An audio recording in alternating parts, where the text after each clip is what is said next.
सभी की नज़रें दोनों भाइयों की तरफ थी और दोनों भाई एक दूसरे का मुंह देख रहे थे। वहां पर मौजूद जितने लोग उतनी बातें। कायदे से तो यह हक बड़े भाई का है, लेकिन फिर भी पता नहीं क्यों यहाँ मतभेद है। अरे, छोटा भाई पूरे घर पर अपना मालिकाना हक चाहता है, इसलिए वो यह सब कर रहा। हाँ तो सब फर्ज उसी ने तो निभाए हैं। क्या निभाया है? हम सबसे भी छुपा नहीं है। बेचारे खाने पीने के लिए तरस जाते थे। अरे, हमने सुना है कि बड़ा बेटा पैसे भेजता था। छोटे ने तो अपने हाथ खड़े कर दिए थे कि वो अपने माता पिता का खर्चा नहीं उठाएगा। मनोहर लाल जी का पार्थिव शरीर इंतजार कर रहा था कि आज कौन बेटा उनको मुक्ति देगा। सुनीता जी की आंखें भी पतरा चुकी थी। दोनों बहुएं भी चुपचाप एक कोने में एक दूसरे का हाथ पकड़े खड़ी थी। तभी पंडित जी की आवाज़ से सभी की तंत्रा टूटी। बड़ा बेटा आगे आए।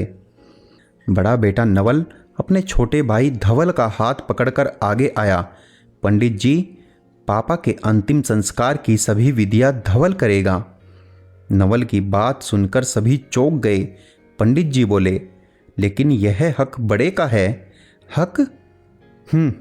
नवल व्यंग्यात्मक हंसते हुए बोला, पंडित जी, हक उसका होता है जिसने सेवा की हो और घर की जिम्मेदारी निभाई हो। पापा के अंतिम दिनों तक डांट इसने खाई।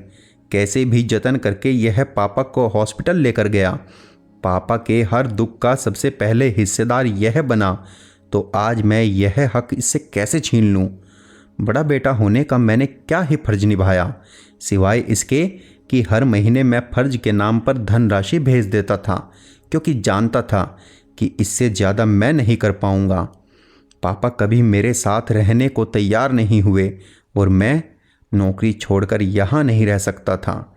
जब इस घर की जिम्मेदारी तुम्हारी है तो बेटे होने का फर्ज भी तुम ही निभाओगे।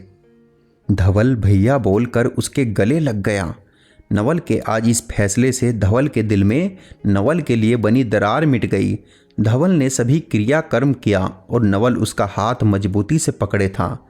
उसे यह एहसास दिला रहा था कि तू ही पापा का इस घर का सबसे लायक बेटा है। सभी पिता की तरह मनोहर जी भी यही चाहते थे कि उनके दोनों बेटे अच्छे से पढ़ लिख कर कुछ बन जाएं, लेकिन धवल का पढ़ने से ज़्यादा मन मस्ती करने और कुछ न कुछ जुगाड़ करके अपना काम निकालने में लगता था। नवल पढ़ने में होशियार था। मेहनत करके एक प्राइवेट कंपनी में जॉब करने लगा।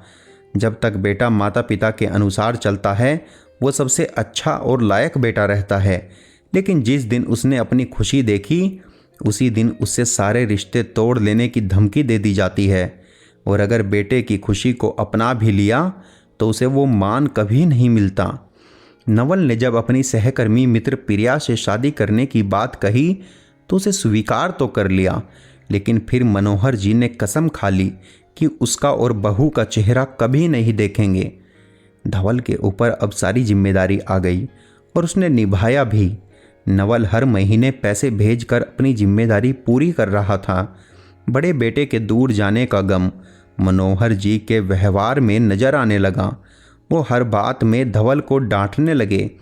उनका चिड़चिड़ापन घर की शांति को भंग करने लगा। धवल ने एक छोटी सी दुकान खोल ली जिससे घर का खर्चा निकलने लगा। अपने दोस्त की बेटी निशा को धवल की पत्नी बनाकर ले आए। धवल और निशा ने अंतिम समय तक मनोहर जी की सेवा की और उनके उल्हाने भी सुने। सुनीता जी सब समझती थी। कई बार उन्होंने कोशिश की कि नवल को माफ़ करके प्रिया को अपना ले, लेकिन उनका अहंकार उन्हें चाहकर भी नहीं करने दे रहा था। बीमारी ने जब उन्हें जकड़ लिया और यह महसूस हुआ कि अब अंतिम सफ़र पर निकलने का वक्त आ गया है, तो उन्होंने नवल और प्रिया को बुलाया, लेकिन उनके आने से पहले ही वो दुनिया छोड़ गए। धवल के मन में भी नवल को लेकर गुस्सा था। उसे यही शिकायत थी कि भैया की वजह से ही मनोहर जी उसे नालायक बोलते थे और हमेशा यही ताना देते थे कि तू भी अपने भाई जैसा है जो सिर्फ अपने बारे में सोचता है। कभी कभी इस बात पर धवल का मनोहर जी से झगड़ा भी हो जाता था कि अगर भैया इतने ही अच्छे हैं तो आप उनके पास क्यों नहीं चले जाते। मैं जितना कर सकता हूँ उससे कहीं ज़्यादा ही कर रहा हूँ। नवल धवल की मनोस्थिति अच्छे से समझ रहा था और फिर लोगों की बातों से उसका भी मन उद्वेलित हो गया। बरसों बाद वो घर वापस आया था और अब फिर से अलग नहीं होना चाहता था। उसने एक बदलाव की कोशिश की कि जिसने जिम्मेदारी निभाई हक भी उसी को मिलेगा। फिर आज वो किस हक से अपने पिता के क्रियाक्रम को करता। नवल के एक बदलाव ने उसे अपने बिछड़े परिवार से मिला दिया। पिता को खोया लेकिन भाई का विश्वास हमेशा के लिए जीत लिया।